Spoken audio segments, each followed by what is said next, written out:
Bonsoir à vous. Il a promis un âge d'or des États-Unis. Il y avait annoncé signer dès les premières heures de son mandat une centaine de décrets pour frapper les esprits.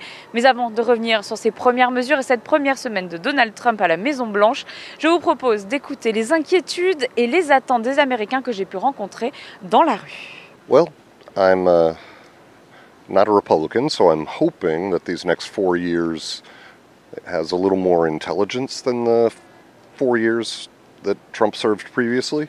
I'm hoping for a little more compassion. I'm hoping that on the world stage we don't look like fools again. Hopefully the country doesn't stay so divided. I think that it's very 50-50. A lot of people support him, a lot of people don't support him. It's very extreme, it's very polarized. So I hope that we can come together as a country. I'm hoping that he's so chaotic like last time that he's not able to get as much done. Honestly, his vice president would be more dangerous. To see the people that I care about and the people I love live in fear of whether they are going to be able to love each other tomorrow or do whatever tomorrow, it's really frustrating. Trying to be hopeful. My hope as a teacher is education reform. I'm a little worried about the future of my students as well as my son. So I hope that some things do change with education and for children with special needs. I also hope to see some changes globally in our relationships with other countries. Beaucoup d'incertitudes pour ces 4 années à venir. Alors, quelle direction Donald Trump a déjà pris pour ses premiers jours de mandat? Sur le site officiel de la Maison-Blanche, l'on peut lire les priorités de l'administration Trump-Vance. Rendre l'Amérique sûre à nouveau, rendre l'Amérique abordable et dominante énergétiquement, assainir l'administration et revenir aux valeurs américaines, les thèmes phares qui ont dominé sa campagne. Ces textes réglementaires signés en ce début de mandat auront plusieurs impacts sur la politique qu'il va mener ces 4 prochaines années, mais aussi dans ses relations avec les autres pays. Je vous propose de revenir sur quelques points déjà marquants.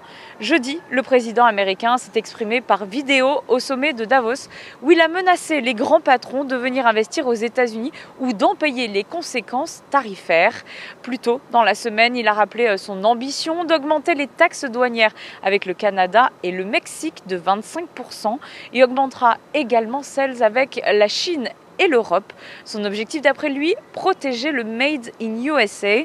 Autre décision prise en ce début de mandat, celle liée à l'immigration, l'un de ses chevals de bataille. En milieu de semaine, la Chambre des représentants a donné la dernière validation à un projet de loi qui prévoit de placer automatiquement en détention des migrants en situation irrégulière déjà condamnés ou inculpés pour certains délits. Cela sera donc certainement la première loi que Donald Trump signera en tant que 47e président. Rappelons que dans son discours d'investiture, il a déclaré l'état d'urgence à la frontière sud. Il souhaite stopper l'arrivée de migrants et a déjà suspendu le programme d'admission depuis lundi, laissant des milliers de personnes en attente de réponse bloquées à la frontière. Il compte également supprimer le droit du sol en vigueur depuis 1898 aux États-Unis et inscrit comme 14e amendement de la Constitution américaine. Autre état d'urgence déclaré, celui de l'énergie. Cela donne ainsi le pouvoir à son administration de renforcer le développement d'énergies fossiles, où il a repris son slogan dans son discours lundi, « Drill, baby, drill », drill signifiant forêt. Donald Trump a également déjà signalé son retrait de l'accord de Paris. Sur le plan international également, il souhaite se retirer de l'OMS, l'Organisation mondiale de la santé. Les États-Unis font partie des principaux donateurs historiques de cette organisation. Et pour terminer cet aperçu des premières décisions du nouveau président américain, quelques autres phrases choc. Il a déclaré que pour le gouvernement, seuls 2 sexes existent, le masculin et le féminin, mettant ainsi fin aux politiques d'aide pour les personnes transgenres mises en place sous Biden. Il souhaite renommer le golfe du Mexique en golfe d'Amérique ou encore reprendre le canal de Panama, cédé par les Américains en 1999.